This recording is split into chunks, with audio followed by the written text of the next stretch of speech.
Logement en Côte d'Ivoire, les pompiers civils veulent s'offrir des abris. Pour ce faire, un projet de souscription immobilière a été mis en place.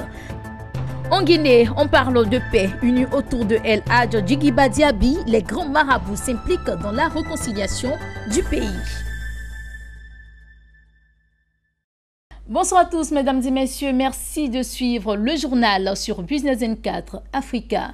En Côte d'Ivoire, le syndicat national des pompiers civils de Côte d'Ivoire, en abrégé SINA-PCCI, veut doter chacun de ses membres d'un toit. Pour ce faire, un projet de souscription immobilière a été mis en place. La cérémonie de lancement a eu lieu récemment en présence de nos reporters Corona Sekongo et Richard Akeki. On est mieux que chez soi. Cet adage, les pompiers civils de Côte d'Ivoire veulent en faire sien. À travers le syndicat qui les regroupe, ils ont décidé de souscrire à une opération immobilière afin de s'offrir un toit. Chargé de veiller à la sécurité des biens et des personnes en Côte d'Ivoire, ces sapeurs-pompiers civils veulent aussi penser à leur propre sécurité.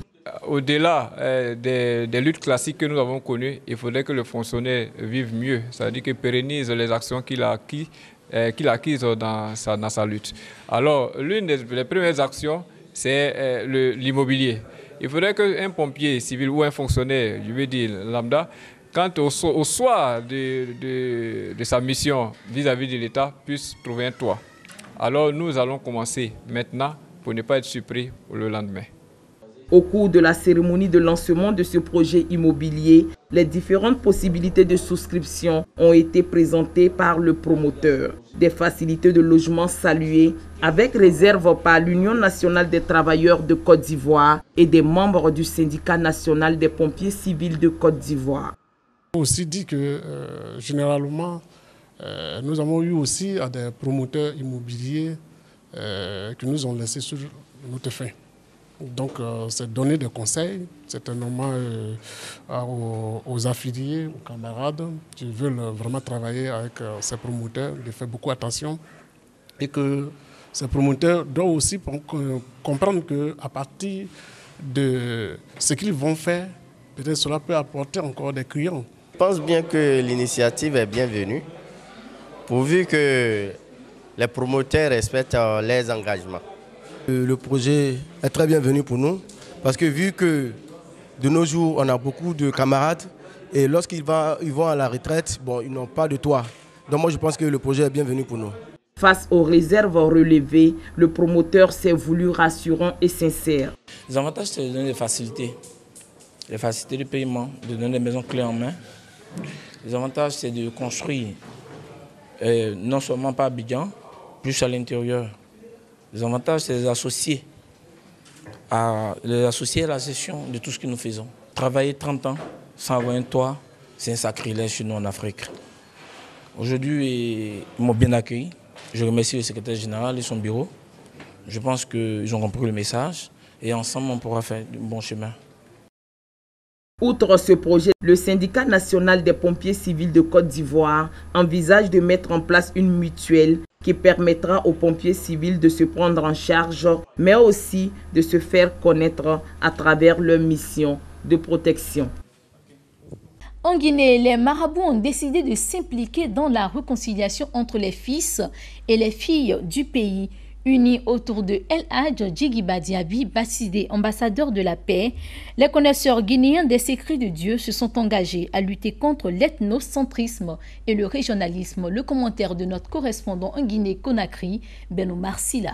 Entouré de la présidente du Conseil économique et social, du médiateur de la République et les présidents des coordinations régionales des sages, l'ambassadeur de la paix, El Hadj Djigiba Diaby, a reçu à sa fondation l'association des grands marabouts de la Guinée. La visite a un double objectif.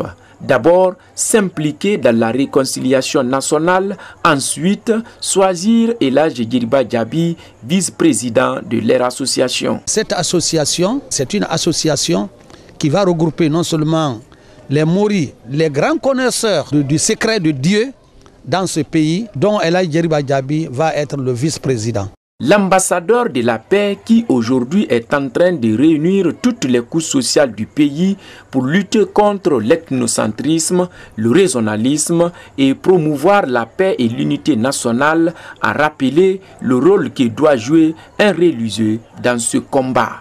Un marabout n'est pas seulement pour faire les médicaments, faire les gris-gris, faire les tanissements. Non, ce n'est pas notre travail.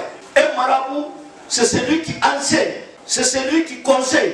S'il vous plaît, sœur imam, sœur calife, sœur valiou, tous ceux qui connaissent quelque chose, donnez-nous la main pour que la Guinée se relève. Le médiateur de la République, Mohamed Saïd Fofana, ex-premier ministre, a demandé aux marabouts des prières et des bénédictions pour la Guinée et ses fils.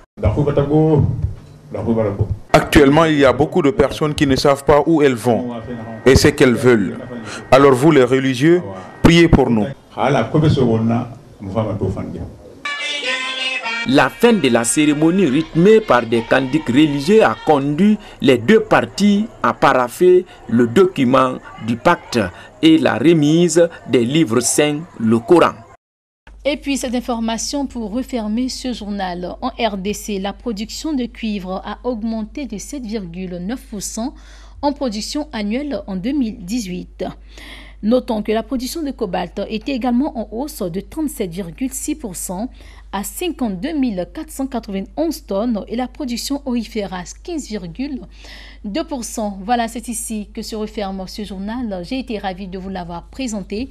Restez sur Business 24 Africa, l'information se poursuit.